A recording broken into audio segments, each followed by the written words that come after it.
One of the most beautiful things about CLion is its Git integration. I'll show you how I do my own review before pushing my changes upstream.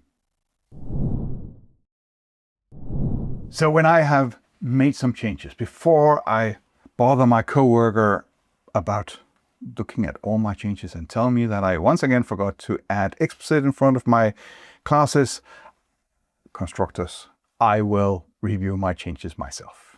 And the workflow for that is as follows.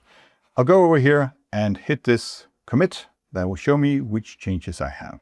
At the top here you see changes.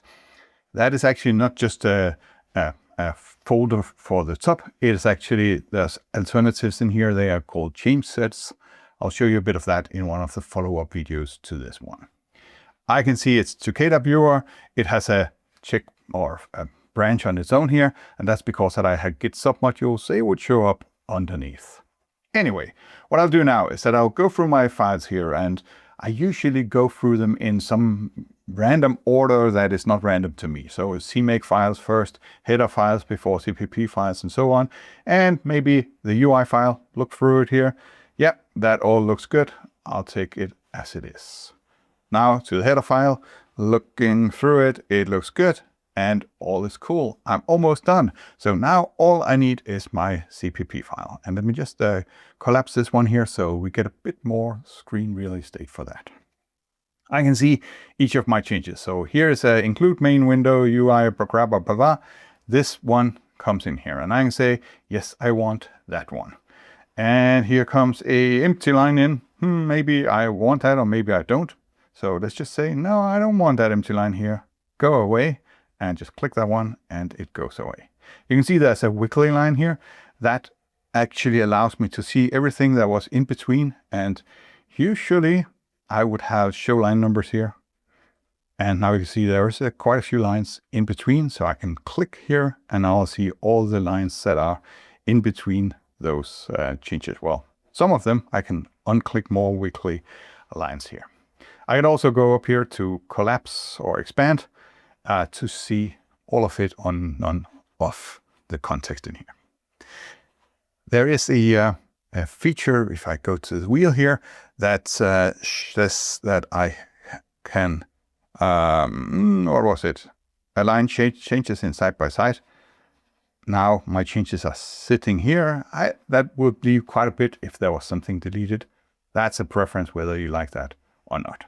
In any case, now I am going through my file. I can click all of them, or I could go back out here at the end and say, yeah, take it all. But I'll actually have something in that file here that I do not want, just to show you. So if I click all of it here, now I can go through it and see, ooh, a debug line. Yes, I likely did not want that in my production code. So I can go here and I can actually, right in here, I can just delete it. And now it's gone, as you can see, but it's also gone on disk and in the change set. But if I actually do want to keep it on disk, but just not commit it, what I can do instead is I can right click here and then say split chunk and exclude the selected lines. So now I definitely want this, but I do not want the debug line. Now my commit will not include that line. And if you ever tried that with terminal git add -p, I believe, you will remember how difficult it is to go down and fine-grain tool it. So that's just super awesome. If I'm somewhere and I just want to say, that's interesting, I should go and investigate that a bit further. What I can do is go all the way up to this tool here, jump to source. I cannot encourage you enough to make a key binding for that, because that is super cool. Actually, let me do that at the end of this episode. Then those that do not want to see it, they can just zone out. So jump to source. And now I'm actually at the source code that I was looking at. Back to my commit. I have looked through it all now. And you can see not all of it is going to be included. And I can go down here now and I can write my comment.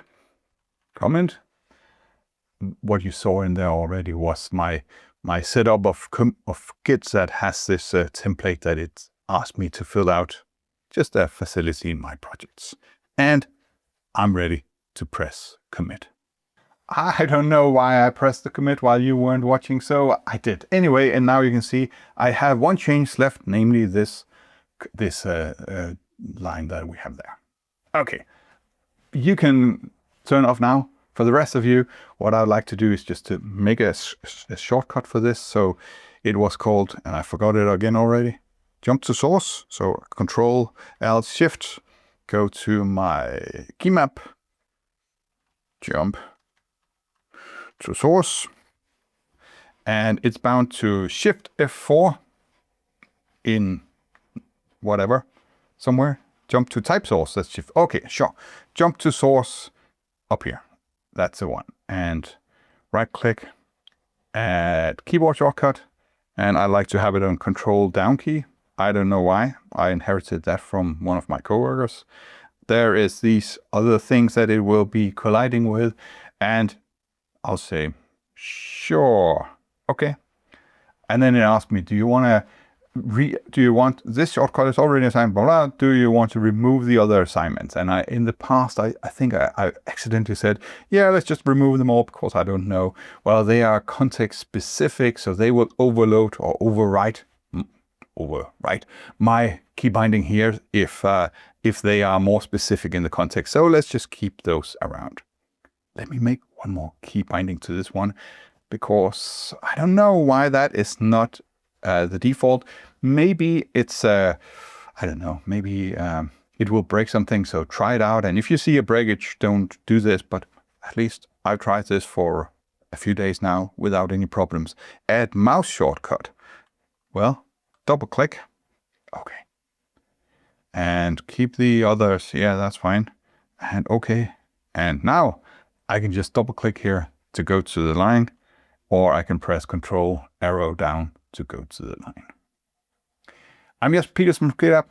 I hope you enjoyed this episode. Stay tuned for quite a few more episodes on Git integration in CLion. Until next time, well, have a great time.